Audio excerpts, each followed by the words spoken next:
Бисмиллах, вальхамдулиллах, вассалату вассаламу аля расулиллах, ва ба'д. Ассаламу алейкум ва рахматуллахи ва баракату.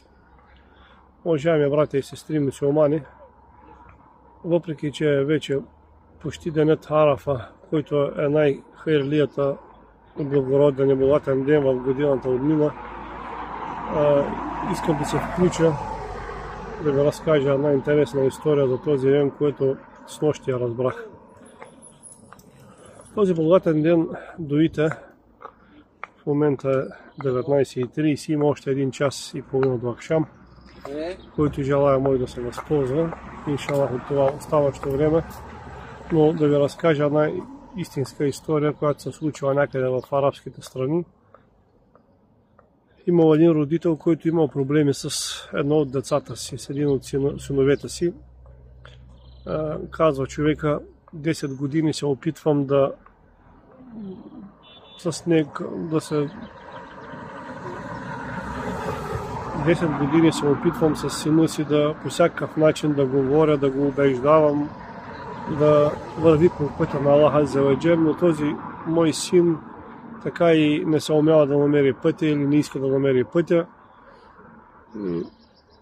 Казва бащата: какво ли не пробвах, и с хубаво го мъчих, и с лошо го мъчих, с санкции, спирах му пари, спирах му, забранявах му еди какво си, еди що си, опитвах се и с поощрение, и това му давах, но детето ми не, и това казвах в продължение на 10 години.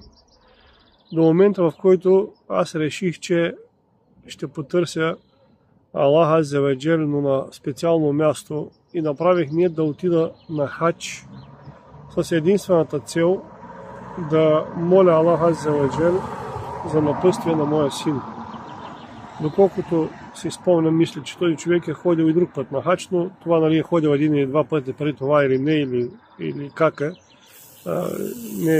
Не е важното в тази житейска истинска история. Казва човека: направих ние да отида на хадж заради Аллах и на Арафат, в деня Арафа, да помоля Аллах Азза ва Джал да напъти сина ми. Събрах пари, тръгнах, отидох на хадж, дойде заветният ден, деня Арафа, който е днес.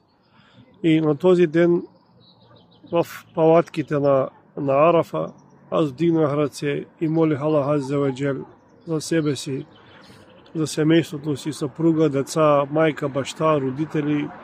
Молих за ахирета, молих за дунята и отредих по-голямата част от дуата си до акшам за сина ми. Аллах да го напъти, Аллах да го направи така, че да заобича религията му и да тръгне по пътя на Аллах, защото, казва, аз като родител изпитвах неимоверна болка от това да гледам как детето ми не върви по пътя на Аллах и как само се обрича на изпитания и наказания в джаханема, ако продължи по този път. И така до акшам намаз, до вечерта, този човек разказва, казва: аз молих Аллах, плаках, умолявах го да напъти сина ми. Мина хаджа, мина Курбан Байрама, минаха джамаратите, шейтана, мина всичките задължения, тавафа, ифада, тавафа лувада, саи, всичко това, което е свързано с хаджа, мина, и дойде време да се прибираме вкъщи. Отидох си в населеното място, но времето, в което там се прибрахме вкъщи, в населеното ми място, в което живея, каза, беше точно времето за езана на сабах. Когато слезнахме до автобусите в родното ми място, имама четеше езан за сабах намаз. И аз предпочетох първо да влезна в джамията, да се кланям сабах намаз, след това да отида при семейството си. Влезнах в джамията, взех абдес, и когато влезнах да кланям суннета на сабах намаз, видях едно момче как много старателно, направи впечатление, че много старателно кланяше намаз и изпълняваше всичките обреди, свързани с изправяне, четене, стоене. Направи ми впечатление неговото поведение, но не видях кое е това момче, видях го в гръб. Когато се откланяхме сабах намаз и се обърнах, погледнах това момче и казах: видях, че това момче е сина ми. Същия този син, за който аз толкова правих дуа и толкова страдах в продължение на 10 години, казва Аллах Азза ва Джал, веднага е приел моята дуа, която съм направил на Арафат, И докато аз се пребара от Мека в родното ми място, Аллах Азза ва Джел разтворил сърцето, гърдите на моя син, напътил го е, вдъхнал моя иман и вяра и надежда. И моето момче го видях за първи път в живота си, казва, да отслужва сутрешна молитва в джамията. Това, скъпи братя и сестри, е една наистина трогателна и трогваща случка от живия живот, която всеки един от нас би следвало да вземе поука за себе си, да не се отчаива, да търси Аллах Азза ва Джел навсякъде, по всяко едно време, но най-вече в тези дни. Знаем, деня петък има един час, в който Аллах Азза ва Джел не отхвърля дуа, направена към него, и всяка дуа в този час я приема Аллах Азза ва Джел. И тук учените казват, тази дуа, за която говори Мухаммад ﷺ в петъчния ден, е един час преди Акшам, и казват, нали, това е времето между двете хутбета, когато хатиби наседна на мимбера.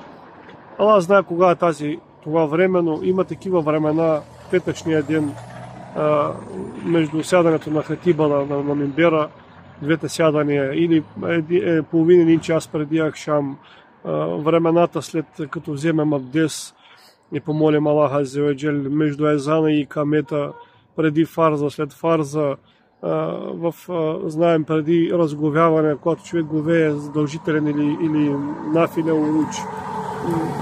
И особено пък в този ден Арафа, Яумул Арафа, човек да прави дуа към Аллах Азза ва Джел, иншаллах Аллах Азза ва Джел е всемилостив, милосърден, прощаващ, приемащ. Аллах Азза ва Джел ще приеме тези дуи, иншаллах. Затова нека не губим надежда в милостта на Аллах Азза ва Джел, да молим, да търсим, да искаме единствено и само от Него, да се уповаваме единствено и само на Него. И вярвайте и знайте, че Аллах Азза ва Джел не ще остави нашите дуи неприети. Може да ги забави, но иншаллах ще ги приеме.